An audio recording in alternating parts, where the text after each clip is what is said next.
Good evening all. ಎಲ್ಲ ನನ್ನ ಪ್ರಿಯ ವಿದ್ಯಾರ್ಥಿಗಳಿಗೆ ಶೇರ್ ಬೆನ್ಸ್ ಸ್ಕಿಲ್ಸ್ ಯೂಟ್ಯೂಬ್ ಚಾನಲ್ಗೆ ತಮಗೆಲ್ಲರಿಗೂ ಹಾರ್ದಿಕ ಸ್ವಾಗತ ಸುಸ್ವಾಗತ. ವಿದ್ಯಾರ್ಥಿಗಳೇ, ತಮಗೆಲ್ಲರಿಗೂ ಗೊತ್ತಿರೋ ಹಾಗೆ ನಾವು anatomy and physiology for nurses ಕ್ಲಾಸಸ್ನ ಸೀರೀಸ್ ಮಾಡ್ತಾ ಇದ್ದೀವಿ. ಸೊ ಅದೇ ಸೀರೀಸ್ನ ಮುಂದುವರೆದ ಭಾಗವಾಗಿ ಇವತ್ತಿನ ಕ್ಲಾಸ್ ಬಂದ್ಬಿಟ್ಟು ಟಿಶ್ಯೂಸ್. ಟಿಶ್ಯೂಸ್ ಅಂದರೆ ಏನು? ತಮಗೆಲ್ಲರಿಗೂ ಗೊತ್ತಿರೋ ಹಾಗೆ ಟಿಶ್ಯೂಸ್ ಅಂದರೆ ಗ್ರೂಪ್ ಆಫ್ ಸೆಲ್ಸ್. ಅದರಲ್ಲಿ group of same type of cells ಇರಬೇಕು, ಅದರ ಫಂಕ್ಷನ್ಸ್ ಸೇಮ್ ಇರಬೇಕು, ಅದರ ಸೈಜ್ ಕೂಡ ಸೇಮ್ ಇರಬೇಕು. ಆವಾಗಲೇ ನಾವು ಅದನ್ನು ಗ್ರೂಪ್ ಆಫ್ ಸೆಲ್ಸ್ ಅಂತ ಕರಿತೀವಿ. Group of cells is called tissues. So ಇದರಲ್ಲಿ ನಿಮಗೆ ಗೊತ್ತಿರೋ ಹಾಗೆ there are mainly 4 types of tissues ಅಂತೇಳಿ. ಟಿಶ್ಯೂಸಲ್ಲಿ ಮೇನ್ ಆಗಿ 4 ಟೈಪ್ಸ್ ಮೇನ್ಲಿ 4 ಟೈಪ್ಸ್ ಆಫ್ ಇರುತ್ತೆ. ಅದರಲ್ಲಿ ಮೇನ್ ಫಸ್ಟ್ ಬಂದ್ಬಿಟ್ಟು ಎಪಿಥೆಲಿಯಲ್ ಟಿಶ್ಯೂ, ಸೆಕೆಂಡ್ ಒನ್ ಬಂದ್ಬಿಟ್ಟು connective tissue, third one nervous tissue and fourth one is the muscular tissue. So ನಾವು in detail ಆಗಿ ಇದ್ರ ಬಗ್ಗೆ ಹೇಳ್ಕೊಂತ ಹೋಗ್ಬೇಕಾದ್ರೆ ಫಸ್ಟ್ ಇವತ್ತಿನ ಟಾಪಿಕ್ಕು ಟಿಶ್ಯೂಸ್. ಅದರ ಒಳಗಡೆ ನಾನು ಇವತ್ತು ನಿಮಗೆ ಸ್ಟಾರ್ಟ್ ಮಾಡೋದು ಎಪಿಥೆಲಿಯಲ್ ಟಿಶ್ಯೂ. ಎಪಿ ಅಂತಂದರೆ ಮೇಲ್ಗಡೆ, ಮೇಲಿನ ಪದರು ಅಂತ ಅರ್ಥ. ಎಪಿ ಅಂದರೆ ಮೇಲ್ಗಡೆ, ಎಪಿಥೆಲಿಯಲ್, ಎಪಿಕಾರ್ಡಿಯಂ ಅದೇ ಥರ ಬರುತ್ತೆ. ಕಾರ್ಡಿಯಂ ಅಂದರೆ ಹಾರ್ಟು, ಸೊ ಮೇಲಿನ ಪದರು. ಎಪಿಥೆಲಿಯಲ್ ಟಿಶ್ಯೂನ ಮೇನ್ ಕೆಲಸ ಇರೋದು ನಮ್ಮ ಆರ್ಗನ್, ಏನೆಲ್ಲ ಆರ್ಗನ್ಸ್ ಇರ್ತವೆ, ಎಲ್ಲೆಲ್ಲಿ ಎಪಿಥೆಲಿಯಲ್ ಟಿಶ್ಯೂ ಇರುತ್ತೆ ಅದನ್ನು ಇದು ಪ್ರೊಟೆಕ್ಷನ್ ಮಾಡೋದಿರುತ್ತೆ, ಅದನ್ನು ಅದರಲ್ಲಿ ಅಬ್ಸಾರ್ಪ್ಷನ್ ಮಾಡೋದಿರುತ್ತೆ. ಅದೇ ರೀತಿಯಲ್ಲಿ ಏನಾದರೂ ಸೆಕ್ರೇಟ್ ಮಾಡೋದಿತ್ತಂದರೆ ಅದೇ ರೀತಿ ಸೆಕ್ರೇಟ್ ಕೆಲಸ ಕೂಡ ಮಾಡುತ್ತೆ. ಸೊ ಇದು ನಿಮಗೆ ಎಪಿಥೆಲಿಯಲ್ ಟಿಶ್ಯೂ ಮೇನಾಗಿ ನಿಮಗೆ ಕಾಣ ಸಿಗೋದು ಕ್ಯಾವಿಟಿ. ಬಾಡಿ ಕ್ಯಾವಿಟೀಸ್ ಅಂದರೆ ನಮ್ಮ ದೇಹದಲ್ಲಿ ಎಲ್ಲಿ ಟೊಳ್ಳಾಗಿದೆ, ಟೊಳ್ಳು ಅಂದರೆ ಕ್ಯಾವಿಟೀಸ್ ಇದೆ, ಖಾಲಿ ಜಾಗ ಇದೆ. ಸೊ ತಮಗೆಲ್ಲರಿಗೂ ಗೊತ್ತಿರೋದೇ ಮೇನಾಗಿ ನಾವು ಹೇಳ್ಬೇಕಂದ್ರೆ ಥೊರಾಸಿಕ್ ಕ್ಯಾವಿಟಿ. ಥೊರಾಸಿಕ್ ಕ್ಯಾವಿಟಿ ಅಂತ ಬಂದರೆ ನಾವೇನಂತ ಹೇಳ್ತೀವಿ? ಥೊರಾಸಿಕ್ ಕ್ಯಾವಿಟಿ ಅಂದರೆ ಈ ಚೆಸ್ಟ್ ಭಾಗವನ್ನು ನಾವು ಎಲ್ಲಿ ರಿಬ್ ಕೇಜ್ ಇರುತ್ತೆ, ಲಂಗ್ಸ್ ಇರುತ್ತೆ, ಅಲ್ಲಿ ಒಂದು ಖಾಲಿ ಜಾಗ ಇದೆ. ಸೊ ಅದನ್ನು ನಾವು ಥೊರಾಸಿಕ್ ಕ್ಯಾವಿಟಿ ಅಂತ ಕರಿತೀವಿ. ಅದೇ ರೀತಿಯಲ್ಲಿ ಕ್ರೇನಿಯಂ ನೋಡಿ, ಬ್ರೈನ್. ಸೊ ಇಲ್ಲಿ ಏನಿರುತ್ತೆ? ಬ್ರೈನ್ ಇರುತ್ತೆ. ಸೊ ಇದನ್ನು ನಾವು ಕ್ರೇನಿಯಲ್ ಕ್ಯಾವಿಟಿ ಅಂತ ಕರಿತೀವಿ. ಸೊ ಈ ಥರ ಒಂದು ಕ್ರೇನಿಯಂ ಇದೆ. ಈ ಇದರೊಳಗಡೆ ಬ್ರೈನ್ ಇರುತ್ತೆ, ಅದೇ ರೀತಿಯಲ್ಲಿ ಸ್ಪೈನಲ್ ಕಾರ್ಡ್ ಇರುತ್ತೆ. ಇದನ್ನು ಕ್ರೇನಿಯಲ್ ಕ್ಯಾವಿಟಿ ಅಂತ ಕರಿತೀವಿ. ಸೊ ನೆಕ್ಸ್ಟ್ ಬಂದ್ಬಿಟ್ಟು ನಾನು ನಿಮಗೆ ಹೇಳಿದ್ನಲ್ಲ ಅವಾಗಲೇ ಇದು. ಸೊ ಇದು ಬಂದ್ಬಿಟ್ಟು ಥೊರಾಸಿಕ್ ಕ್ಯಾವಿಟಿ ಅಂತ ಕರಿತೀವಿ. ಅದರ ನೆಕ್ಸ್ಟ್ ಪಾರ್ಟ್ ಬಂದ್ಬಿಟ್ಟು ಅಬ್ಡಾಮಿನಲ್ ಕ್ಯಾವಿಟಿ ಇರುತ್ತೆ. ಆ್ಯಂಡ್ ನೆಕ್ಸ್ಟ್ ಬಂದ್ಬಿಟ್ಟು ಪೆಲ್ವಿಕ್ ಕ್ಯಾವಿಟಿ ಇರ್ತದೆ. ಸೊ ಈ ಪದರಗಳನ್ನು ಒಳಗಡೆಯಿಂದ ಏನು ಕವರ್ ಆಗಿ, ಈ ಪದರಗಳ ಮೇಲೆ ಕವರ್ ಆಗಿದೆ, ಈ ಖಾಲಿ ಜಾಗವನ್ನು ಕವರ್ ಆಗಿದ್ದಿಲ್ಲ, ಅದು ಎಪಿಥೆಲಿಯಲ್ ಟಿಶ್ಯೂನೇ ಕವರ್ ಮಾಡುತ್ತೆ. ಎಪಿಥೆಲಿಯಲ್ ಟಿಶ್ಯೂ ಬರೀ ಇಷ್ಟೇಲಿ ಇರುತ್ತಾ? ಇಲ್ಲ. ಎಪಿಥೆಲಿಯಲ್ ಟಿಶ್ಯೂ ಇದೇ ರೀತಿಯಲ್ಲಿ ಹಾಲೋ ಆರ್ಗನ್ಸ್ ಅಂತ ಇದೆ, ಅಂದರೆ ಖಾಲಿ ಇರ್ತಕ್ಕಂಥ ಆರ್ಗನ್ಗಳು. ಸ್ಪೆಷಲ್ ಆಗಿ ನೀವು ಹೇಳಬೇಕಂದ್ರೆ ಯಾವ ಆರ್ಗನ್ ಖಾಲಿ ಇರ್ತದೆ? ಈ ಎಕ್ಸಾಂಪಲ್ ಹಾರ್ಟ್ ನೋಡಿದ್ರಲ್ವಾ? ಹಾರ್ಟು ತುಂಬ ನಮ್ಮ ಬ್ರೈನ್ ಥರ ಗಟ್ಟಿ ಇರಲ್ಲ, ಒಳಗಡೆ ಟೊಳ್ಳಿರುತ್ತೆ, ಅದರೊಳಗೆ ರಕ್ತ ಪರಿಚಲನೆ ಆಗುತ್ತಲ್ವ. ಅದೇ ರೀತಿ ಬ್ಲಡ್ ವೆಸಲ್ಸ್ ನೋಡಿದ್ರಲ್ಲ, ರಕ್ತನಾಳಗಳು, ಈ ಥರ ರಕ್ತನಾಳ ಇರುತ್ತಲ್ವ. ಸೊ ನೋಡಿ, ಹಾರ್ಟ್ ಈ ಥರ ಇರುತ್ತೆ. ಸೊ ಇದ್ರ ಒಳಗಡೆ ನಿಮಗೆ ನೆಕ್ಸ್ಟ್ ಕ್ಲಾಸಲ್ಲಿ ಹೇಳ್ಕೊಂತ ಹೋಗ್ತೀನಿ. ನಿಮಗೆ ಇವೆಲ್ಲ ಭಾಳ ಇದ್ದಾವೆ, ಬಟ್ ಜಸ್ಟ್ ತಿಳ್ಕೊಳ್ಳಿ ಅಷ್ಟೇ. ಹಾರ್ಟ್ ಈ ಥರ ಇರುತ್ತೆ. ಸೊ ಇದ್ರೊಳಗಡೆ ಏನಿರುತ್ತೆ? ಬ್ಲಡ್ ಇರುತ್ತೆ, ಪಂಪಿಂಗ್ ಆಗ್ತಿರುತ್ತಲ್ಲ, ಇದ್ರೊಳಗಡೆ ಟೊಳ್ಳು ಖಾಲಿ ಇರುತ್ತೆ. ಅದೇ ರೀತಿಯಲ್ಲಿ ಆರ್ಟರೀಸ್ ಆ್ಯಂಡ್ ವೇನ್ಸ್ ಅಂತ ಕರಿತೀವಿ. ಸೊ ಇವು ಪೈಪ್ ಥರ ಇರ್ತವೆ. ಇದ್ರೊಳಗಡೆ ಏನು ಸರ್ಕ್ಯುಲೇಟ್ ಆಗ್ತಾ ಇರುತ್ತೆ? ಬ್ಲಡ್ ಸರ್ಕ್ಯುಲೇಟ್ ಆಗ್ತಾ ಇರುತ್ತೆ. ಸೊ ಹಾಗಾಗಿ ಇವೆಲ್ಲ ಖಾಲಿ. ಇಂಥ ಎಲ್ಲ ಪ್ಲೇಸ್ಗಳಲ್ಲಿ ಎಪಿಥೆಲಿಯಲ್ ಟಿಶ್ಯೂ ಇರುತ್ತೆ. ಸೊ ಒಳಗಡೆಯಿಂದ ಎಪಿಥೆಲಿಯಲ್ ಟಿಶ್ಯೂ. ಸೊ ಈ ಟಿಶ್ಯೂಸ್ ಏನಿದೆಯಲ್ಲ, ಇದರಲ್ಲಿ ಕೂಡ ನಾವು ಕರೆಕ್ಟಾಗಿ ಹೇಳಬೇಕಂದ್ರೆ 2 ರೀತಿ ಇರುತ್ತೆ epithelial tissue. Again there are 2 types of epithelial tissue. One ಬಂದ್ಬಿಟ್ಟು simple epithelial tissue and second one ಬಂದ್ಬಿಟ್ಟು ಸ್ಟ್ರಾಟಿಫೈಡ್ ಎಪಿಥೆಲಿಯಲ್ ಟಿಶ್ಯೂ. ಅಂದರೆ ಸಿಂಪಲ್ ಅಂತಂದರೆ ಸಿಂಗಲ್ ಆ್ಯಂಡ್ ಸ್ಟ್ರಾಟಿಫೈಡ್ ಅಂತ ಬಂದರೆ ಮಲ್ಟಿಪಲ್ ಲೇಯರ್ಸ್. ಇದು ಒಂದೇ ಸಿಂಗಲ್ ಪದರ ಇರುತ್ತೆ, ಒಂದೇ ಲೈನ್ ಇರ್ತಕ್ಕಂಥದ್ದನ್ನು ಸಿಂಪಲ್ ಎಪಿಥೆಲಿಯಲ್ ಟಿಶ್ಯೂ ಅಂತ ಕರಿತೀವಿ. ಇದನ್ನು ಸ್ಟ್ರಾಟಿಫೈಡ್ ಅಂದರೆ ಒಂದ್ರ ಮೇಲೆ ಒಂದೇ ಲೇಯರ್ಗಳಿರ್ತವೆ, ಅದನ್ನು ನಾವು ಸ್ಟ್ರಾಟಿಫೈಡ್. ಕೂಡ ಬಹಳಷ್ಟು ಡಿಫ್ರೆನ್ಸಸ್ ಇದಾವೆ ಮತ್ತು ಇದರಲ್ಲಿ ಕೂಡ ಟೈಪ್ಸ್ ಇದಾವೆ. ಸೊ ಒಂದೊಂದಾಗಿ ನಾನು ಎಕ್ಸ್ಪ್ಲೇನ್ ಮಾಡ್ತೀನಿ, ನೆನ್ಪಿಟ್ಕೊಳ್ಳಿ.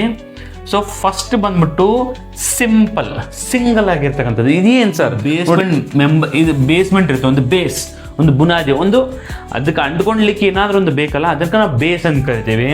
ಸೊ ಈ ಥರ ಒಂದೇ ಲೇಯರ್ ಒಳಗಡೆ ನ್ಯೂಕ್ಲಿಯಸ್, ಸೊ ಈ ಥರ ಒಂದೇ ಲೇಯರ್ ಇರುತ್ತೆ. ಇದನ್ನು ನಾವು ಸಿಂಪಲ್ ಎಪಿಥೆಲಿಯಲ್ ಟಿಶ್ಯೂ ಅಂತ ಕರಿತೀವಿ. ಅದೇ ಇದ್ರ ಮೇಲ್ಗಡೆ ಇನ್ನ ಬೇರೆ ರೀತಿಯಲ್ಲಿ ಸೆಲ್ಸ್, ಅಂದರೆ ಇದೇ ಸೇಮ್ ಟೈಪ್ ಆಫ್ ಸೆಲ್ಸ್ ಒಂದ್ರ ಮೇಲೆ ಒಂದು ಲೇಯರ್ ಇತ್ತಂದ್ರೆ ಇದನ್ನು ನಾವು ಏನಂತ ಕರಿತೀವಿ, ಸ್ಟ್ರಾಟಿಫೈಡ್. ಸಿಂಪಲ್ ಅಲ್ಲಿ again there are 3 types. So simple ಅಲ್ಲಿ ಬಂದ್ಬಿಟ್ಟು ಅಗೇನ್ ದೇರ್ ಆರ್ 3 ಟೈಪ್ಸ್ ಇರುತ್ತೆ. ಫಸ್ಟ್ ಒನ್ ಬಂದ್ಬಿಟ್ಟು ಸ್ಕ್ವಾಮಸ್ ಎಪಿಥೆಲಿಯಲ್ ಟಿಶ್ಯೂ ಅಂತ ಇರುತ್ತೆ. ಸೆಕೆಂಡ್ ಬಂದ್ಬಿಟ್ಟು ಕ್ಯೂಬಾಯ್ಡಲ್ ಎಪಿಥೆಲಿಯಲ್ ಟಿಶ್ಯೂ ಅಂತ ಇರುತ್ತೆ. ಆ್ಯಂಡ್ ಲಾಸ್ಟ್ ಒಂದು ಬಂದ್ಬಿಟ್ಟು ಕಾಲಮ್ನಾರ್. ಸ್ಕ್ವಾಮಸ್ ಅಂತಂದ್ರೆ ಹೆಂಗೆ ಗೊತ್ತಾ, ನಾವು ಫುಟ್ಪಾತಲ್ಲಿ ನೋಡಿರ್ತೀವಲ್ಲ, ನೋಡಿ ಒಂದು ಸಿಂಪಲ್ ಹೇಳ್ತೀವಿ. ಸ್ಕ್ವಾಮಸ್ ಹೆಂಗೆ ಯಾವ ರೀತಿ ಅಂದರೆ ಫುಟ್ಪಾತಲ್ಲಿ ನೋಡ್ತೀವಲ್ಲ ನಾವು, ಈ ಥರ ಟೈಲ್ಸ್ ಇರ್ತವೆ, ಅಂದರೆ ಪೇವ್ಮೆಂಟ್ ಶೇಪ್ ಅಂತ ಕರೀತಾರೆ. ಇದನ್ನು ನಾವು ಸೆಲ್ಸ್ ರೀತಿಯಲ್ಲಿ ನೋಡೋದಾದ್ರೆ ಪೇವ್ಮೆಂಟ್ ಶೇಪ್ ಸೆಲ್ಸ್ ಅಂತ ಕರಿತೀವಿ.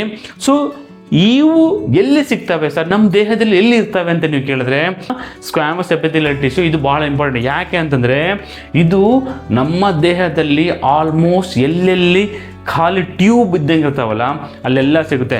ಎಕ್ಸಾಂಪಲ್ ನಿಮಗೆ ಹೇಳಬೇಕು ಅಂತಂದರೆ, ಸೊ ಬ್ಲಡ್ ವೆಸಲ್ಸಲ್ಲಿ ನಿಮಗಿದು ಸಿಗುತ್ತೆ, ಲಿಂಫ್ ವೆಸಲ್ಸಲ್ಲಿ ಸಿಗುತ್ತೆ. ಹಾರ್ಟ್ ಒಳಗಡೆ ಹಾರ್ಟ್ ಇದೆಯಲ್ಲ, ಹಾರ್ಟ್ ಒಳಗಡೆ ನಾನು ನಿಮ್ಗೆ ಅವಾಗ ಹೇಳಿದೆ, ಹಾರ್ಟಲ್ಲಿ ಕೂಡ ಪೆರಿಕಾರ್ಡಿಯಂ, ಎಪಿಕಾರ್ಡಿಯಂ, ಎಂಡೋಕಾರ್ಡಿಯಂ ಅಂತ ಇರ್ತವೆ. ಸೊ ಅದರಲ್ಲಿ ಒಳಗಡೆ ಸಿಗುತ್ತೆ. ಒಳಗಡೆ ಏನು ಲೇಯರ್ ಇರುತ್ತಲ್ಲ ಅದನ್ನು ನಾವು, ಇದು ಆ್ಯಕ್ಚುಲಿ ಇದೇನು ಹಾರ್ಟ್ ಇದೆಯಲ್ಲ, ಹಾರ್ಟ್ ಒಳಗಡೆ ಲೇಯರು, ಅದನ್ನು ನಾವು ಎಂಡೋ ಅಂದರೆ ಒಳಗಡೆ, ಎಪಿ ಅಂದರೆ ಎಕ್ಸೋ ಅಂದರೆ ಮೇಲ್ಗಡೆ. ಸೊ ಎಂಡೋಕಾರ್ಡಿಯಂ, ಹಾರ್ಟನ್ನು ಕಾರ್ಡಿಯಂ ಅಂತ ಕರೆಯೋದ್ರಿಂದ ಸೊ ಒಳಗಡೆ ಇರುತ್ತೆ. ಕಿಡ್ನಿ ಟ್ಯೂಬ್ಯೂಲ್ಸ್ ಅಲ್ಲೂ ಕೂಡ ಸ್ಕ್ವಾಮಸ್ ಎಪಿಥೆಲಿಯಲ್ ಟಿಶ್ಯೂ ಇರ್ತವೆ. ಬ್ಲಡ್ ವೆಸಲ್ಸ್ ಅಲ್ಲಿ, ಲಿಂಫ್ ವೆಸಲ್ಸ್ ಅಲ್ಲಿ, ಅಂಡ್ ಅಲ್ವಿಯೋಲೈ ಅಂದ್ರೆ ಏನಂದ್ರೆ ನೆಕ್ಸ್ಟ್ ಕ್ಲಾಸಲ್ಲಿ ನಾನು ಹೇಳ್ತೀನಿ. ರೆಸ್ಪಿರೇಟರಿ ಸಿಸ್ಟಮ್ ಮಾಡಬೇಕಾದ್ರೆ ಈ ತರ ದ್ರಾಕ್ಷಿ ಗೊಂಚಲ್ ತರ ಏನಿರ್ತವೆ, ಅಲ್ವಿಯೋಲೈ ಇರ್ತವೆ. ಈ ಅಲ್ವಿಯೋಲೈಯೇ ಮೂಲ ಕಾರಣ ನಾವು ಉಸಿರಾಡಲಿಕ್ಕೆ.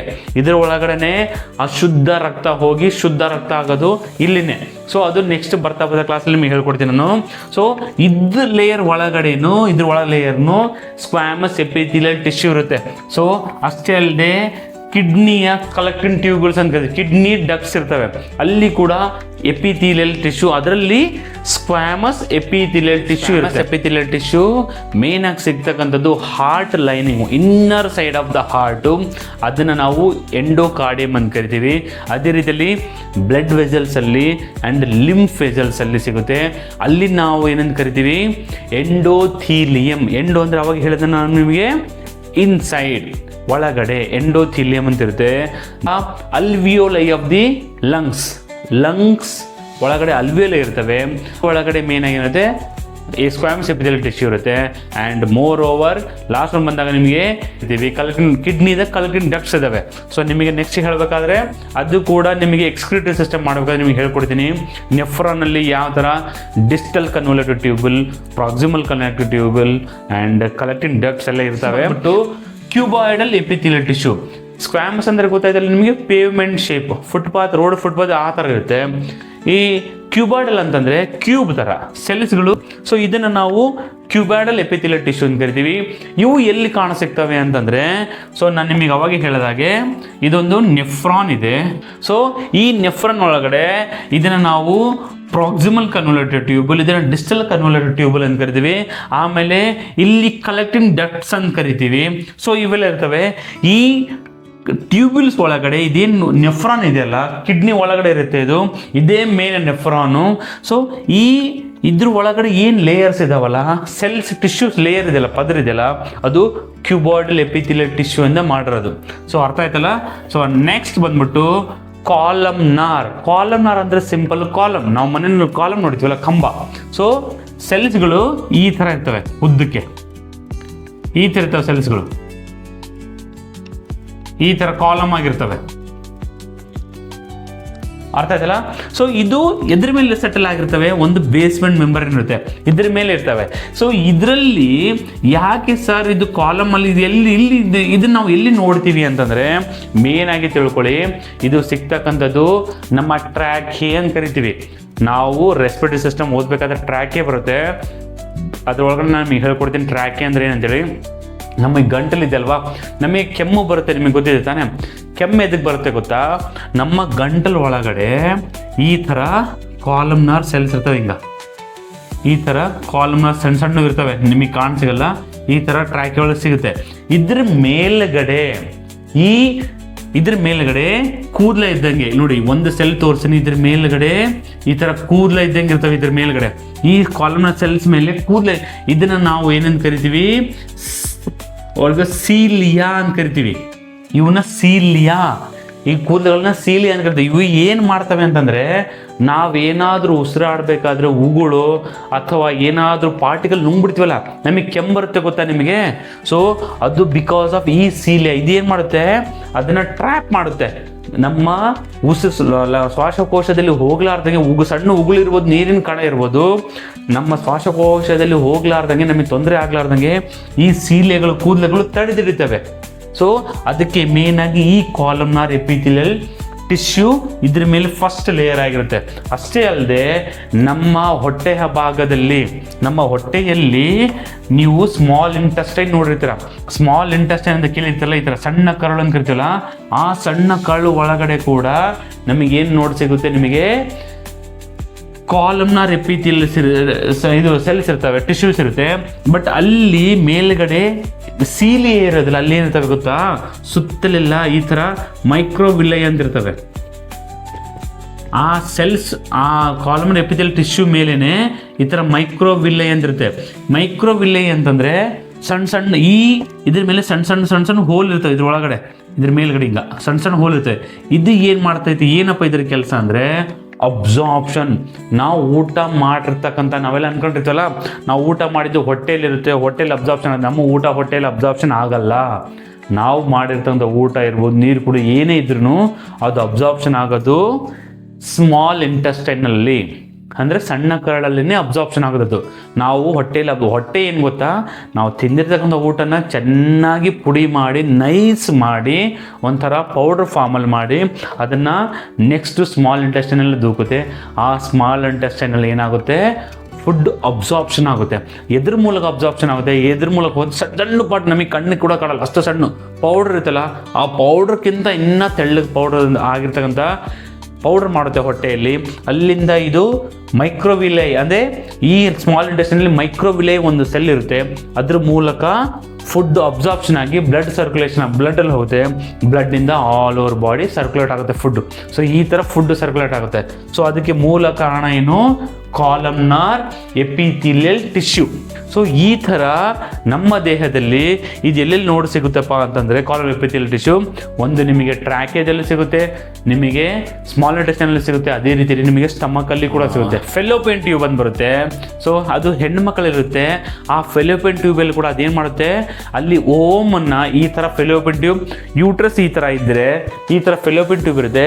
ಇಲ್ಲಿಂದ ರಿಲೀಸ್ ಆಗಿರ್ತದೆ ಓಮ್ನ, ಅದನ್ನು ಯೂಟ್ರಸ್ ಒಳಗಡೆ, ಬಾಡಿ ಆಫ್ ದ ಫಂಡಸ್ ಒಳಗಡೆ ತರಬೇಕಂದ್ರೆ ಪ್ರೊಪೆಲ್ಲಿಂಗ್ ಔಟ್, ಅವೇನು ಮಾಡ್ತವೆ? ಅದನ್ನು ಪ್ರೊಪೆಲ್ ಮಾಡೋಕ್ಕೆ ಇದೇ ರೀತಿಯಲ್ಲಿ ಕಾಲಮ್ನಾರ್ ಎಪಿಥೆಲಿಯಲ್ ಟಿಶ್ಯೂ ಹೆಲ್ಪ್ ಮಾಡುತ್ತೆ. ಸೊ ಅದು ಸೆಕೆಂಡ್ ಒನ್ ಬಂದ್ಬಿಟ್ಟು ಸ್ಟ್ರಾಟಿಫೈಡ್ ಎಪಿಥೆಲಿಯಲ್ ಟಿಶ್ಯೂ, ಅಂದರೆ ಮಲ್ಟಿಪಲ್ ಲೇಯರ್, ಒಂದ್ರ ಮೇಲೆ ಒಂದು. ಇದರಲ್ಲಿ ಅಗೇನ್ ಬಂದಾಗ ಇದರಲ್ಲಿ ಟೂ ಟೈಪ್ಸ್ ಇರ್ತವೆ. ಒಂದು ಸ್ಟ್ರಾಟಿಫೈಡ್ ಸ್ಕ್ವಾಮಸ್ ಎಪಿಥೆಲಿಯಲ್ ಟಿಶ್ಯೂ ಅಂತಿರುತ್ತೆ.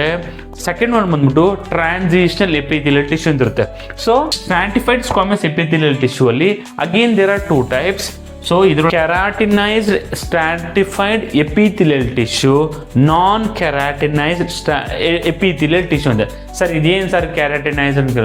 ಕೆರಾಟಿನೈಸ್ಡ್ ಅಂದ್ರೆ ಇಷ್ಟೇ ನೋಡಿ, ನಮ್ಮ ದೇಹದಲ್ಲಿ ಸೆಲ್ಲು, ಯಾವುದಾದ್ರೂ ಸೆಲ್ಲು ಸತ್ತೋದ್ರೆ ಅದೊಂದು ಏನು ಮಾಡುತ್ತೆ? ಅದೊಂದು ಸಾಯಕ್ಕಿಂತ ಮುಂಚೆ ಒಂದು ಪಿಗ್ಮೆಂಟ್ ರಿಲೀಸ್ ಮಾಡುತ್ತೆ, ಅದನ್ನು ನಾವು ಕೆರಾಟಿನ್ ಅಂತ ಕರಿತೀವಿ. ಇದೇನು ಎಲ್ಲಿ ಸಿಗುತ್ತೆ ಈ ಕೆರಾಟಿನೈಸ್ಡ್, ಇದ್ರದ್ದು ಕೆಲಸ ಏನಪ್ಪ, ಇವೆಲ್ಲ ಏನು ಮಾಡ್ತವೆ ಕೆಲಸ ಅಂದರೆ, ಇದು ಮೇನ್ ಆಗಿ ನಮ್ಮ ಒಳಗಡೆ ಇರ್ತಕ್ಕಂಥ, ನಮ್ಮ ದೇಹದಲ್ಲಿ ಇರ್ತಕ್ಕಂಥ ಆರ್ಗನ್ಗಳನ್ನ ಪ್ರೊಟೆಕ್ಟ್ ಮಾಡ್ತವೆ, ವಿಯರ್ ಅಂಡ್ ಟಿಯರ್. ಹೇಗೆ ಎಪಿಥೆಲಿಯಲ್ ಟಿಶ್ಯೂ ಅಂದ್ರೆ ಯಾಕೆ ಅಂತಂದರೆ ಮಲ್ಟಿಪಲ್ ಲೇಯರ್ ಇರುತ್ತೆ. ಅಂದರೆ ಸ್ಟ್ರಾಟಿಫೈಡ್ ಅಲ್ಲಿ ಫಸ್ಟ್ ಲೇಯರಲ್ಲಿ ಸೆಲ್ಗಳು ಉದ್ದ ಇರ್ತವೆ. ಬರ್ತಾ ಸೆಲ್ಗಳು ಅಂದರೆ ತನ್ನ ಏಜ್ ಆಗ್ತಿದ್ದಂಗೆಲ್ಲ, ಸೆಲ್ಸ್ಗಳು ತನ್ನ ವಯಸ್ಸು ಆಗ್ತಿದ್ದಂಗೆಲ್ಲ ಸಣ್ಣಕ್ಕೆ ಆಗ್ತದೆ. ಲಾಸ್ಟಿಗೆ ಸೆಲ್ ಒಳಗಡೆ ನ್ಯೂಕ್ಲಿಯಸ್ ಸತ್ತೋಗ್ಬಿಡುತ್ತೆ. ನ್ಯೂಕ್ಲಿಯಸ್ ಸತ್ತೋಗಿ ಲಾಸ್ಟಿಗೆ ಉಳಿಯೋದ್ರೊಳಗಡೆ ಕೆರಾಟಿನ್ ಅಂತ ಪಿಗ್ಮೆಂಟ್ ಉಳಿತೈತೆ. ಅದಕ್ಕೆ ಇದೇನು ಮಾಡುತ್ತೆ, ಇದು ಏನು ಹೆಲ್ಪ್ ಮಾಡುತ್ತೆ ಸ್ಟ್ರಾಟಿಫೈಡ್ ಅಂತಂದರೆ ವಿಯರ್ ಅಂಡ್ ಟಿಯರ್. ಅಂದರೆ ಸಪೋಸ್ ಮೇಲ್ಗಡೆ ನಮ್ಮದು ಬಾಯಿ ಇದೆ, ಬಾಯಿ ಒಳಗಡೆ ಸಣ್ಣಾಗಿ ನಾವೇನಾದ್ರೂ ಬಿಸಿ ತಿಂದ್ಬಿಡ್ತೀವಲ್ಲ, ಸುಟ್ಟೋದ್ಮೇಲೆ ಅದರ ಕಂಟಿನ್ಯೂಸ್ ಅದೇ ಥರ ಸುಟ್ಟೋಗಿರುತ್ತಾ? ಇಲ್ಲ. ಮತ್ತೇನು ಒಂದಿನ 2 ದಿನ ಆದಮೇಲೆ ಅಗೇನ್ ಅಲ್ಲಿ ಲೇಯರ್ ಹೋಗಿ ಹೊಸ ಲೇಯರ್ ಬಂದ್ಬಿಡುತ್ತೆ. ಯಾವ ರೀತಿ ಅಂದರೆ ನೋಡಿ, ಈ ಕೆಳಗಿನ ಪದರು ಸುಡೋದಿಲ್ಲ, ಈ ಮೇಲಿನ ಪದರುಗಳೇನಿದಲ್ಲ ಇದೆಲ್ಲ ಸತ್ತೋಗ್ಬಿಡ್ತವೆ. ಸೊ ಕೆಳಗಿನ ಪದರು ಅಗೇನ್ ಮೇಲೆ ಶಿಫ್ಟ್ ಆಗುತ್ತೆ, ಅಗೇನ್ ಇಲ್ಲಿ ಹೊಸ ಪದರು ಬೆಳ್ಕೊಳ್ಳುತ್ತೆ. ಸೊ ಇದು ಮೇನ್ ಸೆಲ್ ಡಿವಿಷನ್ ಏನಿದೆಯಲ್ಲ, ಅಲ್ಲಿ ಸ್ಟ್ರಾಟಿಫೈಡ್ ಎಪಿಥೆಲಿಯಲ್ ಟಿಶ್ಯೂವೇ ಹೆಲ್ಪ್ ಮಾಡೋದು. ಸೆಲ್ಯುಲರ್ ಟಿಶ್ಯೂ ಭಾಳ ಹೆಲ್ಪ್ಫುಲ್ ಆಗುತ್ತೆ. ಇಲ್ಲಿ ಕೆರಾಟಿನೈಸ್ಡ್ ಅಂತಂದರೆ ಇದು ಎಲ್ಲಿರುತ್ತೆ ಅಂತಂದರೆ, ನಿಮಗೆ ಉಗುರು ಇದೆಯಲ್ಲ, ನಮ್ದು ಉಗುರು ಕಟ್ ಆಗೋದಾಗ ನಾವು ಉಗುರು ಕಟ್ ಮಾಡಿದಾಗ ಉಗುರು ಬೆಳೀತಾ ಇಲ್ಲ. ಸೊ ಅದು ಯಾವ ಟಿಶ್ಯೂ? ಅದು ಕೆರಾಟಿನೈಸ್ಡ್ ಟಿಶ್ಯೂ. ನೆಕ್ಸ್ಟ್ ಹೇರ್ಸ್ ಅಲ್ಲಿ ಕೂಡ ಕೆರಾಟಿನೈಸ್ಡ್ ಟಿಶ್ಯೂ ಸಿಗುತ್ತೆ. ಅದೇ ರೀತಿಯಲ್ಲಿ ನಮ್ಮ ಚರ್ಮದಲ್ಲಿ ಕೂಡ ಕೆರಾಟಿನ್, ನಾನು ಹೇಳಿದ್ನಲ್ಲ ಬ್ಲ್ಯಾಕ್ ಕಲರ್, ಅದರಲ್ಲಿ ಕೂಡ ಕೆರಾಟಿನೈಸ್ ಸಿಗುತ್ತೆ. ಸೊ ಇದೆಲ್ಲ ನೋಡಿ, ನಮ್ಮ ಚರ್ಮದ ಎಷ್ಟೋ ಕೆಲವೊಂದು ಸುಟ್ಟೋಗ್ಬಿಡುತ್ತೆ, ಗಾಯಗಳಾಗುತ್ತೆ, ಮತ್ತೆ ಚರ್ಮ ಅಗೇನ್ ರಿಕವರ್ ಆಗುತ್ತೆ. ಅದಕ್ಕೆ ಮೂಲ ಕಾರಣ ಯಾವುದು? ಸ್ಟ್ರಾಟಿಫೈಡ್ ಸ್ಕ್ವಾಮಸ್ ಎಪಿಥೆಲಿಯಲ್ ಟಿಶ್ಯೂ ಒಳಗಡೆ ಇರ್ತಕ್ಕಂಥ ಸ್ಟ್ರಾಟಿಫೈಡ್ ಎಪಿಥೆಲಿಯಲ್ ಟಿಶ್ಯೂ. ನಾನ್ ಕೆರಾಟಿನೈಸ್ಡ್ ಅಂದರೆ ಇದು ಕೂಡ ಅಲ್ಲಿ ಕೂಡ ವಿಯರ್ ಅಂಡ್ ಟಿಯರ್ ಕೆಲಸ ಮಾಡುತ್ತೆ. ಅಂದರೆ ಪದರು ಹೋಗೋದು ಮತ್ತೆ ಪದರು ಬರೋದು ಮಾಡುತ್ತೆ. ಸೊ ಇದು ಎಲ್ಲಿ ಸಿಗುತ್ತೆಪ್ಪ ಅಂದರೆ ಮೇನ್ ಆಗಿ ನಮ್ಮ ಬಾಯಿ ಒಳಗಡೆ. ಇದು ಏನು ಕೆಲಸಪ್ಪ, ಎದಕ್ಕೆ ಇದಕ್ಕೆ ಮಾಡುತ್ತೆ ಅಂದರೆ, ಸೊ ಮೇಲಿಂದ ಏನು ಮಾಡುತ್ತೆ, ನಮ್ಮ ಈ ಒಳಗಿನ ಚರ್ಮ ಕೆರಾಟಿನೈಸ್ ಏನು ಮಾಡುತ್ತೆ, ಇದು ಒಳಗಡೆದು ನಮ್ಮ ಚರ್ಮನ ಪ್ರೊಟೆಕ್ಟ್ ಮಾಡುತ್ತೆ.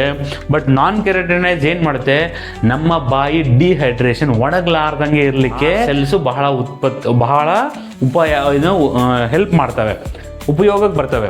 ಸೊ ನಾನ್ ಕೆರಾಟಿನೈಸ್ ಸ್ಪೆಷಲಿ ಅಲ್ಲಿ ಮಾತ್ರನೇ ಅಲ್ಲ, ನೆಕ್ಸ್ಟ್ ಬಾಯಲ್ಲಿ ಮಾತ್ರನೇ ಅಲ್ಲ, ಕಣ್ಣಲ್ಲಿ ಕಂಜಕ್ಟಿವ್, ನಮ್ದೇನು ಬಿಳಿ ಲೇಯರ್ ಕಾಣ್ತಾ ಹೋದಿಲ್ಲ, ನಿಮ್ದು ಬಿಳಿ ಥರ ಕಾಣುತ್ತಲ್ಲ ನಮ್ಮ ಕಣ್ಣಲ್ಲಿ. ಸೊ ಅದ್ರ ಮುಂದ್ಗಡೆ ನಿಮಗೆ ಟ್ರಾನ್ಸ್ಪರೆಂಟ್ ಒಂದು ಲೇಯರ್ ಇರುತ್ತೆ, ಅದು ಕೂಡ ಒಂದು ನಾನ್ ಕೆರಾಟಿನೈಸ್ಡ್ ಸ್ಟ್ರಾಟಿಫೈಡ್ ಎಪಿಥೆಲಿಯಲ್ ಟಿಶ್ಯೂ. ಅದೇನು ಮಾಡುತ್ತೆ, ಸಪೋಸ್ ನಮಗೆ ಧೂಳ ಬಿತ್ತು, ಸಪೋಸ್ ಏನು ಕಣ್ಣಲ್ಲಿ ಏನೇ ಬಿತ್ತಂದ್ರೆ ನಾವು ಸಡನ್ನಾಗಿ ತಿಕ್ಕಂತಿರ್ತೀವಿ, ಕಣ್ಣು ಆಗಲೆಲ್ಲ ತಿಕ್ಕಂದಾಗ, ನೋವಿದ್ದಾಗ ತಿಕ್ಕಂತೀವಲ್ವಾ. ಸೊ ಅಗೇನ್ ಮತ್ತೆ ಅದರಲ್ಲಿ ಏನು ಡ್ಯಾಮೇಜ್ ಆದರೆ ಅಗೇನ್ ಅದು ರಿಕವರ್ ಆಗುತ್ತೆ. ಸೊ ಅಲ್ಲಿ ಕೂಡ ಏನು ಸಿಗುತ್ತೆ, ನಾನ್ ಕೆರಾಟಿನೈಸ್ಡ್ ಎಪಿಥೆಲಿಯಲ್ ಟಿಶ್ಯೂ ಸಿಗುತ್ತೆ. ನಾನು ನಿಮಗೆ ಹೇಳಿದಾಗೆ ಟ್ರಾನ್ಸಿಷನಲ್ ಎಪಿಥೆಲಿಯಲ್ ಟಿಶ್ಯೂ ಅಂದರೆ, ಟ್ರಾನ್ಸಿಷನ್ ಅಂದರೆ ಚೇಂಜ್ ಅಂದ್ರೇನು, ತನ್ನ ಒಂದು ಶೇಪಿಂದ ಇನ್ನೊಂದು ಶೇಪಿಗೆ ಟ್ರಾನ್ಸಿಷನ್ ಆಗೋದು. ಸೊ ಹೇಗೆ ನೀವು ಎಕ್ಸಾಂಪಲ್ ತೊಗೋಬೋದಂದ್ರೆ, ಸಿಂಪಲ್ ಬ್ಲ್ಯಾಡರ್, ಯೂರಿನರಿ ಬ್ಲ್ಯಾಡರ್ ಇದೆ. ಬ್ಲ್ಯಾಡರ್ ಅಂದರೆ ಏನು ಗೊತ್ತಾ, ಕಿಡ್ನಿಯಿಂದ ಯೂರಿನ್ ಏನು ಬರುತ್ತಲ್ಲ, ಯೂರಿನ್ ಇದು ಇಲ್ಲಿಂದ ಬಂದ್ಬಿಟ್ಟು ಇಲ್ಲಿ ಬ್ಲ್ಯಾಡರ್ ಇರುತ್ತೆ, ಬ್ಲ್ಯಾಡರ್ ಫುಲ್ಲಾಗಿ ಇಲ್ಲಿಂದ ಯೂರಿನ್ ಪಾಸ್ ಮಾಡ್ತೀವಿ ನಾವು. ಸೊ ಈ ಬ್ಲ್ಯಾಡರ್ ಒಳಗಡೆ ಏನು ಸೆಲ್ಸ್ ಇರ್ತಾ ಗೊತ್ತಾ, ಇಲ್ಲಿ ಟ್ರಾನ್ಸಿಷನಲ್ ಸೆಲ್. ಸರ್ ಇಲ್ಲಿ ಯಾಕೆ ಅಂದರೆ, ಬ್ಲ್ಯಾಡರು ಇಷ್ಟು ದೊಡ್ಡ ಎಕ್ಸ್ಪ್ಯಾಂಡ್ ಆಗುತ್ತೆ. ಎಕ್ಸ್ಪ್ಯಾಂಡ್ ಆಗಬೇಕಂದ್ರೆ ಅದ್ರ ಒಳಗಡೆ ಇರ್ತಕ್ಕಂಥ ಟ್ರಾನ್ಸಿಷನಲ್ ಎಪಿಥೆಲಿಯಲ್ ಟಿಶ್ಯೂವೇ ಮೇನ್ ಕಾರಣ. ಸೊ ಹಾಗಾಗಿ ಯೂರಿನರಿ ಬ್ಲ್ಯಾಡರಲ್ಲಿ ಟ್ರಾನ್ಸಿಷನಲ್ ಎಪಿಥೆಲಿಯಲ್ ಟಿಶ್ಯೂ ಇರುತ್ತೆ. ಸೊ ಡಿಯರ್ ಸ್ಟೂಡೆಂಟ್ಸ್, ನೆನ್ಪಿಟ್ಕೊಳ್ಳಿ, ಯಾಕೆ ನಾನು ಇಷ್ಟು ಒತ್ತಿ ಹೇಳ್ತಿದ್ದೀನಿ ಅಂತಂದರೆ, ಇವೆಲ್ಲ ನಿಮಗೆ ನಾಳೆ ಯಾವುದಾದ್ರೂ ಕಾಂಪಿಟೇಟಿವ್ ಎಕ್ಸಾಮ್ಸ್ ನೀವು ಬರೀತಿದ್ದೀರಾ ಅಂತಂದರೆ ನಿಮಗೆ ಕ್ವಶನ್ಸ್ ಕೇಳ್ತಾರೆ. ಬಹಳ ಇಂಪಾರ್ಟೆಂಟ್. ನೀವು ಅನ್ಕೋಬೋದು ಬಹಳ ಸರಳ ಇದೆ, ಒಂದೊಂದು ಮಾರ್ಕ್ಸ್ ಇಂಪಾರ್ಟೆಂಟ್ ಇರುತ್ತೆ ಇಲ್ಲಿ. ಸೊ ಟ್ರಾನ್ಸಿಷನಲ್ ಎಪಿಥೆಲಿಯಲ್ ಟಿಶ್ಯೂ ಎಲ್ಲಿ ಸಿಗುತ್ತೆ ನಿಮಗೆ, ಯೂರಿನರಿ ಬ್ಲ್ಯಾಡರಲ್ಲಿ ನೋಡ್ಲಿಕ್ಕೆ ಸಿಗುತ್ತೆ. ಫೈನ್.